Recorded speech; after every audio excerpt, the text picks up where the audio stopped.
Hello students, कैसे हैं आप सभी। Good morning to all, stay home and be safe. तो स्टूडेंट, हमारा क्लास 7 का चैप्टर नंबर 1 इंटीजर चल रहा था, जिसका हमने एक्सरसाइज नंबर 1.3 तक कंप्लीट कर लिया था। 1.4 के लिए क्वेश्चन नंबर 1 एंड 2 हम कर चुके थे। आज हम क्वेश्चन नंबर 3 एंड क्वेश्चन 4 करेंगे। ध्यान से देखिएगा, 4 थर्ड तो इजी है, पर 4 वाला भी इजी है, पर थोड़ा सा लेंथी है, इसलिए उसको ध्यान से समझिएगा। क्लास देखिए, क्वेश्चन नंबर 3 क्या कहा गया है। If the question obtained on dividing an integer by 9 is -8। देखो, वो क्वोशिएंट होता है, डिवाइड करने के बाद जो आंसर आता है उसको क्वोशिएंट कहते हैं। तो ये कह रहे हैं कि अगर क्वोशिएंट -8 आ रहा है, कब किसी इंटीजर को डिवाइड करने के बाद -9 से, किसी इंटीजर को अगर हम डिवाइड करते हैं -9 से, तो आंसर हमें क्वोशिएंट जो है -8 मिल रहा है। तो वो इंटीजर क्या है, तो हमने लिखा let the integer be x, हम उस इंटीजर को x मान लेते हैं। अब इस क्वेश्चन के अकॉर्डिंग हम एक इक्वेशन बनाते हैं। ये कह रहे हैं कि किसी इंटीजर यानी कि x को अगर हम -9 से डिवाइड करते हैं, डिवाइड को ऐसे लिख सकते हैं ऊपर नीचे, तो हम किसी इंटीजर को -9 से डिवाइड करते हैं तो आंसर -8 आ रहा है। ये ऐसा कह रहे हैं, तो वो इंटीजर क्या है वो हमें पता लगाना है। तो इस तरह से देखिए, अब यहां जगह कहां लिखनी है, मैंने यहां लाइन कैसे यहां करेंगे हम x -8, और ये जो -9 है उसको मैं लेफ्ट हैंड साइड से राइट हैंड साइड भेज रहा हूं। तो जब ये साइड चेंज करता है, कोई भी डिवाइड वाला तो मल्टीप्लाई में चला जाता है, प्लस वाला होता है तो माइनस में जाता है, माइनस वाला प्लस। उसी तरह ये डिवाइड में है तो ये चला जाएगा मल्टीप्लाई में -9। ठीक है, अब जब दो नंबर माइनस होते हैं, दो नंबर इनटू होते हैं मल्टीप्लाई, तो उन दोनों के साइन अगर माइनस है तो माइनस के साइन कट जाते हैं।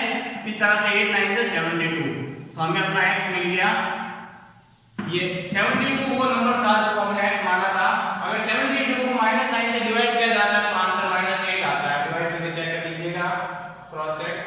क्वेश्चन नंबर 4 देखिए, a shopkeeper earns a profit of ₹1 on selling one pen। एक दुकानदार, शॉपकीपर एक दुकानदार जो है एक पेन बेचता है तो उसको ₹1 का प्रॉफिट होता है। एक पेन पे ₹1 का profit. And suffers a loss of 30 पैसे on selling one pencil।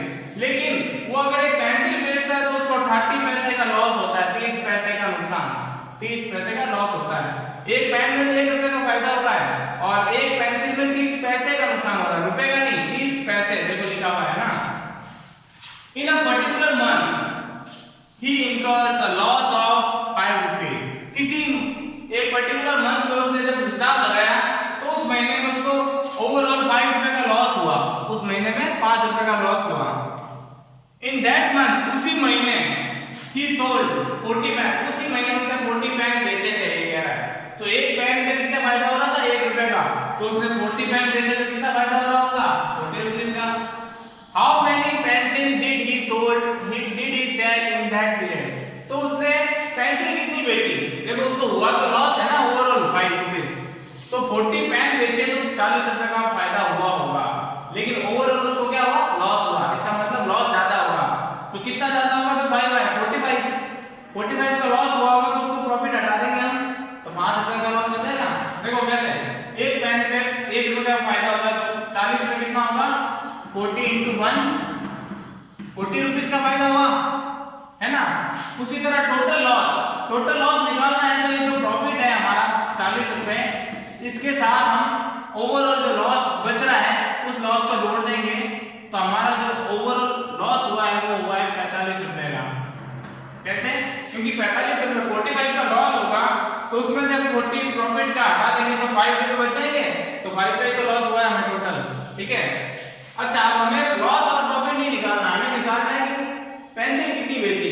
तो पेंसिल तो ज्यादा ही बेची होगी, क्योंकि लॉस तो पेंसिल में हो रहा है और ओवरऑल क्या आ रहा है, लॉस ही आ रहा है ₹5 का। इसका मतलब पेंसिल ज्यादा है, लेकिन कितनी। नंबर ऑफ पेंसिल निकालने के लिए number of pencil sold in that period, इस महीने में पेंसिल कितनी बिकी वो निकालना है। तो क्या करेंगे हम, जो ओवरऑल लॉस है 45, इस 45 को हम डिवाइड कर देंगे पेंसिल के, एक पेंसिल के लॉस से। एक पेंसिल पे लॉस कितना हो रहा था, 30 पैसे। ₹1 में कितने पैसे होते हैं, 100 पैसे। इसीलिए मैं 30 को सिंपल 30 नहीं 0.30 लिखूंगा, क्योंकि 30 पैसे को हम 0.30 लिखते हैं। तो 0.30 से जब मैं 45 को डिवाइड करता हूं तो देखो ये पॉइंट है, तो मैं पॉइंट हटाऊंगा। पॉइंट हटाने में क्या होता है, पॉइंट के पीछे जितने नंबर होते हैं उतने 0 ऊपर लग जाते हैं। अगर 1 होता तो 1, लेकिन पॉइंट के पीछे यहाँ 2 नंबर है तो यहाँ 2 0 बढ़ जाएंगे ऊपर, ठीक है। अब नया नंबर जो बना है वो बना है 4500, उसको डिवाइड करना है 30 से, तो 0 से 0 कट जाएगा।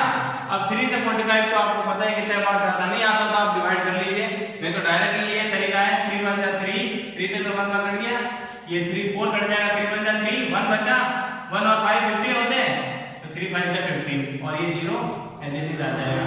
तो यानी कि 150, तो हमारा जो आंसर आ रहा है वो आ रहा है 150 पेंसिल।